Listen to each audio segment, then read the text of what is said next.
आज हम लोग शुरू करने जा रहे हैं अपने क्लास 8 के अंदर हिस्ट्री में चैप्टर नंबर आपका 5। चैप्टर का नाम है व्हेन पीपल रेवेल 1857 एंड आफ्टर।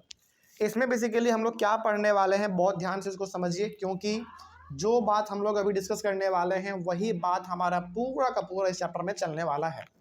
इसमें ना बात हुआ है रेवेल 1857 के बारे में। यानी कि ऐसा कहा जाता है कि हमारा देश भारत जो है ना 1857 में ही आज़ाद हो जाता। यानी कि हम लोगों को जो आज़ादी है अंग्रेज़ों से 1857 में ही मिल जाता, लेकिन उस समय पे कुछ हमारे गलती के वजह से, हम लोगों की गलती की वजह से ही हम लोगों को आज़ादी नहीं मिल पाया। फिर मिला कब? 15 अगस्त 1947, यानी कि 15 अगस्त 1947 को मिला। तो इस चैप्टर में हम लोग ये देखेंगे कि आखिर 1857 में ऐसा क्या हुआ था कि हमको उसी समय में आज़ादी मिल जाता। और इसमें हम लोग ये भी देखेंगे कि आखिर वैसा क्या गलती हम लोगों से उस समय पे हो गया कि आज़ादी हम लोगों को उस समय पे मिल नहीं पाया। ऐसा क्या था भाई, ऐसा क्या हुआ था, वही सब चीज़ हम लोग इसमें देखने वाले हैं। तो बेसिकली इस चैप्टर के अंदर हम लोग 1857 टाइम पीरियड के बारे में बात करने वाले हैं और देखने वाले हैं कि उस समय में क्या हुआ था, ऐसा क्या गलती हम लोगों से हो गया कि आज़ादी हम लोगों को नहीं मिल पाया और अंग्रेज लगभग 100 साल और राज कर लिए हमारे ऊपर। हालांकि 1857 से लेकर 1947 तक देखा जाए तो लगभग कितना होता है, 90 साल के आसपास होता है, 90 ईयर्स। तो ऐसा क्या हम लोगों ने गलती किया कि अंग्रेजों ने 90 साल और हम लोगों के ऊपर रूल किया, इन्हीं सब की चीज़ों के बारे में हम लोग देखेंगे। और सबसे इंपॉर्टेंट हम लोग ये भी देखेंगे कि 1857 में जो हुआ सो हुआ, लेकिन उसके बाद क्या हुआ, आफ्टर का मतलब उसके बाद फिर क्या हुआ, इसके बारे में भी देखेंगे। चलिए शुरू करते हैं। चूंकि एनसीईआरटी के अकॉर्डिंग चलेंगे तो सबसे पहला टॉपिक आपका इसमें हमको पढ़ना है पॉलिसीज एंड द पीपल। ये आपका मेन टॉपिक है। इसी के अंदर हमारा छोटा छोटा टॉपिक आपको मिलता चलेगा, जैसे नवाब्स लूज देयर पावर मिलेगा, उसके बाद इसी में आपको मिलेगा the pageants and the sepoys, ये भी मिलेगा आपको। फिर आपका एक नया, अच्छा इसी में एक और है आपका रिस्पॉन्सेज टू रिफॉर्म्स। उसके बाद फिर एक नया टॉपिक आपका चालू हो जाएगा। तो इस प्रकार के टॉपिक छोटे छोटे इसके अंदर आपको मिलते चलेंगे, लेकिन आपका जो मेन टॉपिक है, मेन हेडिंग है, वो है आपका पॉलिसीज एंड द पीपल। तो इसमें हम लोग बात करेंगे उन कुछ प्रकार के पॉलिसी के बारे में जो कि ब्रिटिश निकालते थे हम लोगों के लिए। हालांकि हम लोगों के लिए होता नहीं था, निकालते तो थे, लेकिन उसका सबसे बड़ा बेनिफिट होता किसको था? अंग्रेजों को होता था। कहने का मतलब यहाँ पे है कि भारत में अंग्रेजों ने जो कुछ भी किया वो हमारे भलाई के लिए बिल्कुल नहीं किया। वो लोग जो करते थे ना अपने भलाई के लिए करते थे। तो इसी के बारे में देखेंगे कि आखिर उन्होंने ऐसे क्या पॉलिसी निकाले और उसका पॉलिसी का भारत के लोगों के ऊपर क्या असर पड़ा, ये हम लोग इसमें देखने वाले हैं। चलिए शुरू करते हैं। लिखा हुआ है by 1857 almost the whole of India was under the control of the British. यानी कि 1857 आते आते तक लगभग पूरा इंडिया किसके कब्जे में आ चुका था? अंग्रेजों के कब्जे में आ चुका था। ठीक है, यानी कि 1857 तक पूरे इंडिया में जो कंट्रोल था वो अंग्रेजों का फैल चुका था। इसका सिंपल सा मतलब आप ये भी कह सकते हैं कि हम लोगों के ऊपर रूल कौन कर रहा था? अंग्रेज कर रहा था। ठीक है, आगे Indians suffered under the colonial rule. अब चूंकि भाई हमारे ऊपर कब्जा किसका है? अंग्रेजों का है। हमारे ऊपर रूल भी वही लोग कर रहे हैं, तो बताओ जो नफा नुकसान होगा वो किसको सहना पड़ेगा? हम इंडियंस को सहना पड़ेगा। और हमारा इंडिया उस समय पहले सोने की चिड़िया कहा जाता था। चिड़िया तो रहने दिया, सोना लेके चला गया। समझ रहे बात को? मतलब बहुत लूटा हम लोगों को। ठीक है, आगे तो उसका समस्या हम लोगों को ही झेलना पड़ा। आगे all Indians Kings, landlords, tribals, traders, artisans, peasants, and soldiers were adversely affected by the oppressive policies of the East India Company। चाहे बात हो उस समय इंडिया के जो राजा हुआ करते थे वो, लैंडलॉर्ड्स बड़े बड़े जमींदार, आदिवासी लोग, ट्रेडर्स लोग जो सामान खरीदते हैं बेचते हैं वो लोग हो गया, आर्टिसंस जो आर्ट का काम करता है, कुछ बनाना, टेबल कुर्सी ब्रेंच ये सब, वो हो गया, पीजेंट्स किसान हो गए, सोल्जर्स हो गए। यानी कि हर प्रकार के लोगों को परेशान किया गया अंग्रेजों के द्वारा। हर किसी को परेशान किया अंग्रेजों ने, किसी को नहीं छोड़ा। वो गंदे गंदे पॉलिसी निकालते थे, अलग अलग प्रकार के नियम कानून निकालते थे, जिसका भुगतना हम लोगों को पड़ता था। फायदा उन लोगों को होता था, लेकिन भुगतना हम लोगों को पड़ता था। आगे there was a massive increase in rural poverty. यानी कि जब अंग्रेजों का शासन था हमारे इंडिया के ऊपर, उस समय में खास करके इंडिया के जो गांव वाले इलाका थे ना, गांव वाले इलाका, वहां पे गरीबी बहुत देखने को मिला। गरीबी देखने को इसलिए मिला क्योंकि अंग्रेज क्या करते थे ना, फोर्सफुल्ली जबरदस्ती हम लोगों से खेती करवाते थे और पेमेंट हम लोगों को बहुत कम देते थे। इतना पेमेंट कम देते थे कि उससे हम लोग अपने घर का पेट भी नहीं पाल सकते थे, सोचो। तो तरीके से आप यहाँ पे कह सकते हैं कि अंग्रेजों के समय में गांव वाले एरिया में खास करके गरीबी हम लोगों को देखने को बहुत ज्यादा मिला था। लोगों को दो वक्त के खाने का रोटी नहीं मिल पाता था, सोचो। इस प्रकार का गरीबी हमारे यहाँ पे इंडिया में फैल चुका था। एक समय, आप उस समय के बारे में भी सोचो जब इंडिया के लगभग हर घर में सोने चांदी का कोई कमी नहीं होता था। लेकिन एक ऐसा समय था 1857 के आसपास जहां पे पूरा इंडिया किससे लड़ रहा था? गरीबी से लड़ रहा था। ठीक है, बड़ा तकलीफ वाला माहौल था उस समय पे इंडिया के अंदर। Indians did not accept the policies of the East India Company, so there were many revolts from time to time in different parts of the country. अब देखो, अपने फायदे के लिए ना अंग्रेज अलग अलग प्रकार का पॉलिसी निकालता रहता था, नियम कानून वो लोग लगाते रहते थे। और क्या उसका बेनिफिट हम लोगों को मिलता था? बिल्कुल नहीं मिलता था। अब चूंकि बेनिफिट हमको मिल नहीं रहा है तो हम लोग क्या करते थे? प्रोटेस्ट करते थे। रिवॉल्ट, रिवॉल्ट मतलब लड़ाई लड़ते थे हम लोग कि ऐसा क्यों होगा भाई कि केवल फायदा आप ही को होगा, हमको फायदा क्यों नहीं होगा, ऐसा हम लोग बात बोलते थे। तो उस समय पे समय समय पर उस समय में अलग अलग प्रकार के रिवॉल्ट देखने को मिले। रिवॉल्ट मतलब विद्रोह। विद्रोह का सिंपल सा मतलब है कभी हम आपको छुप के मार रहे हैं, कभी आप हमको मार दे रहे हैं, इस प्रकार का चीज रिवॉल्ट हम लोग इसी को कहते हैं। ठीक है, तो उस समय पे ये बात एकदम आम बात था, उस समय पे बड़ा कॉमन था उस समय पे। क्योंकि अंग्रेज अपने फायदे के लिए अलग अलग पॉलिसी निकालते थे, नियम कानून निकालते थे, उसका फायदा हम लोगों को बिल्कुल नहीं होता था। तो बदले में हम लोग क्या करते थे? उसके खिलाफ प्रोटेस्ट करते थे, नारेबाजी करते थे, रैली निकालते थे, और कभी कभार तो हम लोग हमला भी उसके ऊपर कर देते थे। इसी को कहते हैं रिवॉल्ट। चलिए, ये तो हमारा छोटा सा इंट्रोडक्शन हो गया। अब हम लोग अपना इस मेन टॉपिक के अंदर जो हमारा छोटा सा टॉपिक है उसको डिस्कस करते हैं। इसमें है आपका नवाब्स लूज देयर पावर्स। अब देखो, बहुत सारे बच्चों को ना नवाब में और राजा में फर्क मालूम नहीं चलता। वो दोनों को सेम चीज समझ लेते हैं। नहीं, दोनों सेम नहीं है, दोनों अलग है। बताते हैं। राजा का मतलब सिंपल सा आपको पता है, राजा जो किसी जगह का क्या होता है? हेड होता है राजा। उसके पास धन संपत्ति का कोई कमी नहीं होता, यानी कि किसी जगह का खास आदमी हमारा क्या कहलाता है? राजा कहलाता है। तो उसके ऊपर रूल करता है, वो राजा के होता है। लेकिन नवाब का मतलब है कि वो राजा तो नहीं होता, लेकिन ऐसा आदमी होता है जिसके पास धन संपत्ति राजा से कम भी नहीं होता। सोचना, बहुत ही दोनों लगभग कंफ्यूजिंग वर्ड है। राजा का सिंपल सा मतलब होता है कि एक ऐसा आदमी जो किसी जगह का हेड होता है, उसी को हम राजा कहते हैं, और वो रूल करता है, सिंपल। लेकिन नवाब का मतलब होता है वैसा आदमी जो कि किसी जगह का राजा तो नहीं है, या फिर राजा है भी मान लेते हैं, तो उनके पास भी धन संपत्ति बिल्कुल भी कम नहीं है, उसके पास भी धन संपत्ति राजा के बराबर ही है।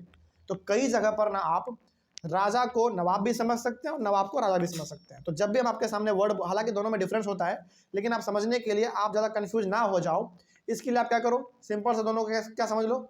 सेम समझ लो, काम चल जाएगा आपका। ठीक है, तो नवाब अब धीरे धीरे क्या हो रहे थे? हमारे इंडिया के उस समय पर जो नवाब थे, बेसिकली जो राजा थे, उसका पावर धीरे धीरे खत्म हो रहा था। लेकिन आपके मन में सवाल आया होगा कि सर आखिर ऐसा उस समय पे क्या हुआ 1857 के आसपास कि हमारे इंडिया के जो समय पे राजा हुआ करते थे, जो बड़े धन संपत्ति वाले लोग हुआ करते थे, वो अपना पावर खो क्यों रहे थे? ऐसा क्या हुआ था उस समय पे? बात करेंगे, इसी के बारे में तो बात करना है। चलिए शुरू करते हैं। From mid 18th century nawabs and rajas had seen their power Erode.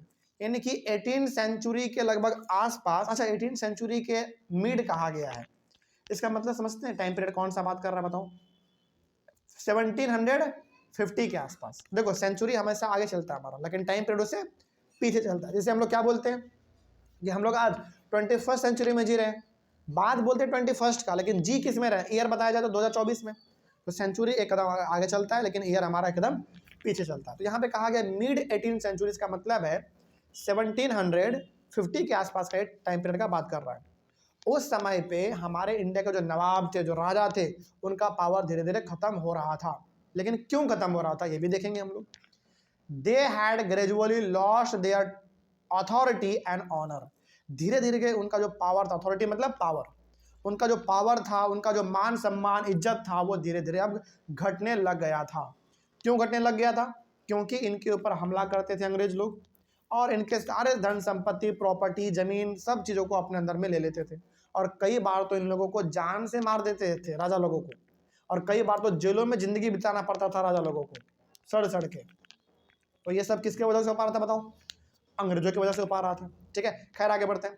Residents had been sentenced in many courts, the freedom of the rulers reduced, their armed forces disbanded and their revenues and territories taken away by stages। अब जो जगह पहले हमारे India के राजा का हुआ करता था, नवाब का हुआ करता था, इनकी पूरी तरीके से आज़ादी को छीन लिया गया। यानी कि उनके ऊपर हमला करके हमारे राजा को, हमारे नवाब के जो आज़ादी थे, उनका जो फ्रीडम था, उनको समाप्त कर दिया गया। उनके पास जो आर्मी हुआ करता था, अपना आर्म्ड फोर्सेस जो हुआ करते थे, उनको पूरी तरीके से तहस नहस कर दिया, पूरा बर्बाद कर दिया।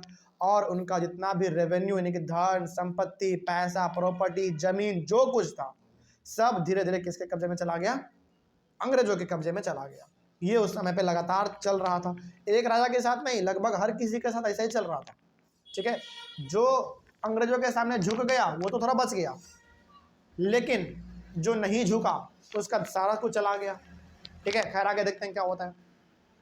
Many ruling families try to negotiate with the company, company मतलब ईस्ट इंडिया कंपनी, ठीक है, टू प्रोटेक्ट देयर इंटरेस्ट। तो कई राजा, यानी कि रूलिंग फैमिली का मतलब है कई राजा ने अंग्रेजों के साथ बातचीत करके ये कोशिश किया कि हमारे पावर को क्या किया जा सके, बचाया जा सके, हमारे सब चीज़ों को लूटा ना जाए। लेकिन क्या आपको लगता है ऐसा बात बना होगा? बिल्कुल भी नहीं बना होगा। यानी कि राजा ने कोशिश किया कि अंग्रेजों से बातचीत किया जाए कि आखिर आप ऐसा क्यों कर रहे हैं, धन संपत्ति हमारा है, देश हमारा है, तो आप हमारे ऊपर रूल क्यों कर रहे हैं, हमारे ऊपर अत्याचार क्यों कर रहे हैं, हम लोगों को मार क्यों रहे हैं, हमारे ऊपर कब्जा क्यों कर रहे हैं। उन्होंने सोचा कि समझाया जाए उनको, लेकिन बात कभी भी बनता नहीं था, क्योंकि अंग्रेजों को मतलब किससे था? केवल पैसा से। हमारे सोना चांदी उस समय पे बहुत था इंडिया में, सोना चांदी हीरा मोती बहुत कुछ था हमारे पास, सब लूट के चला गया। आगे फॉर एग्जाम्पल इसका देख लो आप। For example, Rani Lakshmibai of Jhansi wanted the company to recognize her adopted son as their heir to the kingdom after the death of her husband। अब देखो हुआ क्या था ना, उस समय पे ना क्या कानून था बताते हैं आपको। मान लीजिए कि आप मतलब कि मान लीजिए कि आप किसी जगह के राजा हैं और आपका एक भी संतान नहीं है, तो अंग्रेजों ने रूल ये बनाया था कि आपका जो भी प्रॉपर्टी होगा ना, यदि आपका संतान कोई नहीं है, यानी कि आपका बाल बच्चा कोई यदि नहीं है, तो आपका सारा प्रॉपर्टी किसके अंदर में चल जाएगा? अंग्रेजों के अंदर में चला जाएगा। सोचो कैसा खतरनाक कानून था। तो रानी लक्ष्मीबाई जो कि कहाँ की रानी थी? झांसी की। और झांसी कहाँ पड़ता है आज बताओ? आज झांसी कहाँ पड़ता है? झांसी आज पड़ता है आपका उत्तर प्रदेश में। ठीक है, चलिए, तो यहाँ पे आप याद रखिएगा कि रानी लक्ष्मीबाई जिनका हस्बैंड डेथ हो गया, तो उनको अपना कोई खास बच्चा नहीं था, मतलब उनका अपना कोई बच्चा नहीं था। तो रानी लक्ष्मीबाई का जो हस्बैंड था, वो जब उनका डेथ हो गया और मतलब दुर्भाग्यवश रानी लक्ष्मीबाई का अपना कोई खास बच्चा नहीं था, तो अब चूंकि बच्चा नहीं था, तो नियम के अनुसार, कानून के अनुसार सारा संपत्ति किसको मिल जाता? ब्रिटिशर्स को। तो रानी लक्ष्मीबाई क्या चाहती थी? यह चाहती थी कि हमारा धन संपत्ति, हमारा प्रॉपर्टी अंग्रेजों के पास ना जाए। इसके लिए उन्होंने क्या किया? एक बच्चे को गोद ले लिया, अडॉप्ट कर लिया। अब चूंकि गोद ले लिया तो बच्चा किसका हो गया? रानी लक्ष्मीबाई का हो गया। तो क्या नियम के अनुसार अब इनका संपत्ति जाएगा अंग्रेजों के पास? नहीं जाएगा। लेकिन ये बात लीक हो गया और अंग्रेजों को पता चल गया। अंग्रेजों को पता ये चल गया कि जो बच्चा रानी लक्ष्मीबाई के पास है, इनका खुद का बच्चा नहीं है। अब जब भाई खुद का बच्चा नहीं है, तो सारा प्रॉपर्टी क्या आपके अंदर में अभी भी रहेगा? नहीं। अंग्रेजों ने क्या कहा था? बच्चा आपका होना चाहिए, अडॉप्ट किया हुआ नहीं होना चाहिए। रानी लक्ष्मीबाई ने अपने साम्राज्य को बचाने के लिए बच्चा अडॉप्ट तो कर लिया, लेकिन उस बच्चे को क्या स्वीकार किया अंग्रेजों ने? नहीं किया। क्यों नहीं किया? क्योंकि वो बच्चा असल में रानी लक्ष्मीबाई का अपना था ही नहीं। तो इस हिसाब से अंग्रेजों ने क्या बोला? अंग्रेजों ने रानी लक्ष्मीबाई को बोला कि देखो ये बच्चा तुम्हारा तो नहीं है, इस हिसाब से जो तुम्हारा पूरा साम्राज्य है वो हम हड़प लेंगे, वो हम ले लेंगे। और बाद में ऐसा ही हुआ। ठीक है, याद रखिएगा इस बात को, बहुत इंपॉर्टेंट था। आगे बढ़ते हैं। ये तो पहला एग्जाम्पल हो गया हमारा, कुछ और भी है। Nana Saheb was the adopted son of Peshwa Bajirao second and he wanted the company to give his father's pension. अब इसका मतलब समझिए आप क्या था, बहुत इंपॉर्टेंट है। ये जो नाना साहब थे ना, यहाँ पे एक नाम है, नाना साहब was the adopted son of Peshwa Bajirao second. Basically नाना साहब जो थे ना वो एडॉप्टेड सन था। इसका मतलब हो गया कि नाना साहब को गोद लिया था, और ये संतान किसका था? पेशवा बाजीराव सेकेंड। जैसे आप क्लास, हालांकि यहाँ पे सेकेंड जो है ना, हिस्ट्री में ना पहले ऐसा होता था कि एक ही घर का राजा हर कोई बनता चला जाता था। बेटा, बाप मर गया बेटा बनेगा, फिर वो मर जाएगा फिर उसका बेटा बनेगा, फिर वो मर गया फिर उसका बेटा बनेगा। तो जब जब राजा बनता था तो फर्स्ट, सेकेंड, थर्ड, फोर्थ ऐसे नाम उसके आगे लग जाते थे। तो बिल्कुल बिल्कुल लग गया बहुत सारा। जैसे यहाँ पे पेशवा बाजीराव सेकेंड है, इसका मतलब है कि पहला कोई और रहा होगा, उसके पहले कोई नहीं, क्योंकि जब भी होता है तो शुरुआत वन से होगा। जैसे आप क्लास 9th में आओ, आपको चैप्टर पढ़ाएंगे द फ्रेंच रेवोल्यूशन। उसमें बात किया गया है कि फ्रांस का एक राजा था लुइस 16 है। इसका मतलब हो गया कि 15 राजा उसके पहले उसके परिवार का कोई रह चुका होगा। तो पहले इसे होता था। बात समझ में आ रही है? तो यहाँ पे ना, तो नाना साहब थे, ये एडॉप्टेड सन थे किसका? पेशवा बाजीराव सेकेंड का। और ये नाना साहब क्या चाहते थे? ये चाहते थे कि जो पेंशन का मतलब होता है यहाँ पे जो धन संपत्ति प्रॉपर्टी हमारे पिताजी का था जो अंग्रेजों ने कब्जा कर लिया, उनको वापस कर दिया जाए। ये इनका मानना था। अरे भाई पहले ना देखो, आप बड़ा सिंपल ऐसे समझो, पहले यही होता था। अंग्रेज क्या करते थे? अपने फायदे के लिए अलग अलग जगहों पर हमला करते रहते थे, वहाँ के राजा को टॉर्चर करते रहते थे। सिंपल ये लोग अपना तरीका अपनाते थे। तो नाना साहब जो कि जिसको अडॉप्ट किया गया था किसके द्वारा? पेशवा बाजीराव, मतलब बेसिकली पेशवा बाजीराव सेकेंड का अडॉप्टेड सन था। सिंपल से आप इसको ऐसे समझो। और ये चाहते थे कि मेरे पिताजी का जो धन संपत्ति उसको वापस कर दिया जाए। ठीक है, आगे। Awadh was one of the last territories to be annexed by the company. देखो, ईस्ट इंडिया कंपनी ने ना अलग अलग जगहों के अपने कब्जे में लिया, यानी कि अलग अलग जगहों पर हमला किया, अपने कब्जे में उसको ले लिया, वहां पे कंट्रोल, अपना शासन लगा दिया। ईस्ट इंडिया कंपनी का मतलब सिंपल सा बात हो रहा है अंग्रेजों का यहाँ पे। ठीक है, तो ईस्ट इंडिया कंपनी ने कि अंग्रेजों ने अलग अलग जगहों पर कब्जा किया और अपने अंडर में उसको ले लिया। लेकिन अवध एक ऐसा लास्ट जगह था जहां पे अंग्रेजों ने हमला किया और अपने अंदर में ले लिया। उसके बाद उन्होंने कहीं पर हमला नहीं किया था। याद रखिएगा, अवध हमारा सबसे लास्ट जगह था जहां पर उन्होंने हमला करके अपने अंदर में लिया था उसको। ठीक है, आगे बात करते हैं, कुछ और बातें हैं इसमें। इन 1801 a subsidiary alliance was imposed on Awadh and in 1856 it was taken over। यानी कि जब अवध को अपने अंडर में लिया अंग्रेजों ने, तो अवध के ऊपर क्या लगा दिया उन्होंने? एक सब्सिडरी अलायंस लगा दिया। अलायंस का मतलब होता है कि अवध के ऊपर अंग्रेजों का भी कंट्रोल रहेगा और वहाँ का जो राजा था उसका भी कंट्रोल रहेगा, यानी कि दोनों मिल के रूल करेंगे और दोनों धन संपत्ति जो होगा वो दोनों के पास आएगा, वहाँ के राजा के पास भी और अंग्रेजों के पास भी आएगा। इसी को हम लोग कहते हैं सब्सिडरी अलायंस। सब्सिडरी अलायंस का मतलब है कि कुछ हम भी रूल करेंगे, कुछ तुम भी रूल करना, और जो पैसा आएगा दोनों के पास आएगा। इस तरीके से हुआ। लेकिन 1856 में इसको भी वो हटा देते हैं और डिक्लेयर कर देते हैं एक कंप्लीट रूल जो अब अवध पे होगा वो आपका नहीं होगा, यानी कि वहाँ का राजा का नहीं होगा। कंप्लीट रूल किसका होगा? अब अंग्रेजों का ही होगा। अब जरा बताओ, अवध पे जब कंप्लीट रूल अंग्रेजों का ही होगा तो उसका जो प्रॉफिट पूरा होगा, वहाँ का अवध का पूरा धन संपत्ति, वो भी किसके अंदर में होगा? अब अंग्रेजों के अंदर में ही होगा। सिंपल सा है। आगे बढ़ते हैं।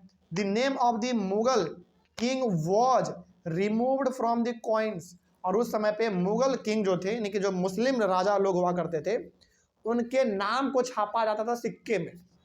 जैसे बात किया जाए तो जितने भी मुस्लिम राजा हुए और उन्होंने जहाँ जहाँ रूल किया वहाँ पे जो सिक्का चलते थे वो उनका चेहरा उसके ऊपर होता था। जैसे आप बात करो बिहार में, तो बिहार में आपको पता है ग्रेट अशोका ने बहुत लंबे समय तक रूल किया है। तो बिहार में जो समय पर सिक्का चलता था उसके ऊपर किसका चेहरा होता था? बताओ, अशोका का होता था। तो बेसिकली उस समय पे जो राजा हुआ करते थे ना, वो जो सिक्का चलवाते थे अपने राज्य में, उन्हीं का उसके ऊपर चेहरा होता था। ठीक है, लेकिन अंग्रेजों ने क्या कर दिया? मुगल किंग का जो सिक्के पे चेहरा हुआ करता था उसको उन्होंने हटा दिया और उन पे क्या सिक्के के ऊपर किसका नाम, किसका चेहरा रखा गया? ब्रिटिशर्स का फ्लैग रखा गया, उनका कुछ अपना सिंबल था। आगे बढ़ते हैं।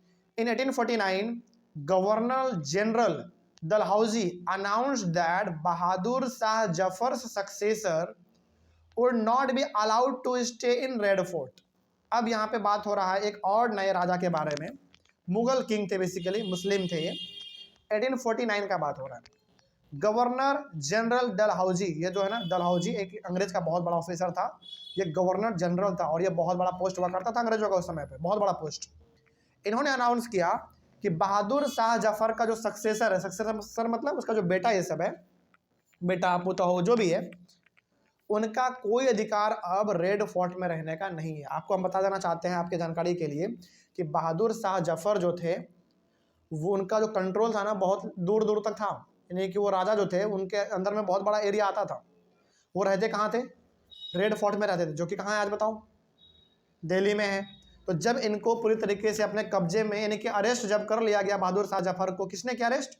अंग्रेजों ने जब अरेस्ट कर लिया तो डलहौजी ने ये अनाउंस कर दिया कि बहादुर शाह जफर जो अरेस्ट हुए हैं, अब इनका कोई भी बेटा पुता हो कोई भी रेड फोर्ट में नहीं रहेगा, सबको बाहर निकाल के बाहर कर दो, और सबको बाहर कर दिया गया। ठीक है, आगे इन 1856 गवर्नर जनरल कैनिंग, अब यहाँ पे एक और गवर्नर जनरल है, इसका नाम है Canning, announced that after the death of Bahadur Shah Jafar, his successors would not be recognized as kings, they would just be called princes।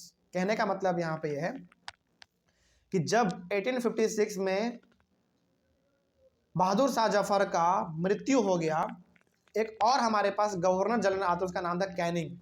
उन्होंने ये अनाउंस कर दिया कि जो बहादुर शाह जफर का बेटा है उनको अब राजा के तौर पे नहीं माना जाएगा, अब उनको सिंपली प्रिंस कहा जाएगा, यानी कि राजकुमार। सिंपल। देखो, राजा कहने में और राजकुमार कहने में फर्क होता है। राजा का मतलब हो गया कि एकदम मेन आदमी, हेड, लेकिन प्रिंस कहने का मतलब होता है राजकुमार। आप राजा अब नहीं रहे लेकिन आप राजकुमार हैं। कहने का मतलब यहाँ पे है कि आप राजकुमार हैं, आपके पास कोई अधिकार नहीं है, अब कोई पावर नहीं है। तो यहाँ पे उन्होंने अनाउंस कर दिया था उस समय पे, जब बहादुर शाह जफर का डेथ हो गया ना, तो कैनिंग ने ये अनाउंस कर दिया कि कोई भी आदमी जो कि बहादुर शाह जफर का है वो अब राजा नहीं है, वो सिंपली प्रिंस है, यानी कि सिंपल सा आपका नाम केवल है, आपके पास पावर कुछ नहीं रहेगा, आपका धन संपत्ति सब चला गया। कोई दिक्कत इसमें? चलिए, इस तरीके से हमारे टॉपिक कंप्लीट होता है। नेक्स्ट हमारा टॉपिक होगा जो कि हम लोग अगले वाले क्लास में बात करेंगे, वो होगा हमारा the peasants and the sepoys. ये टॉपिक रहा हमारा नेक्स्ट क्लास के लिए। मिलते हैं हम लोग अपने अगले वाले क्लास में। Thank you very much.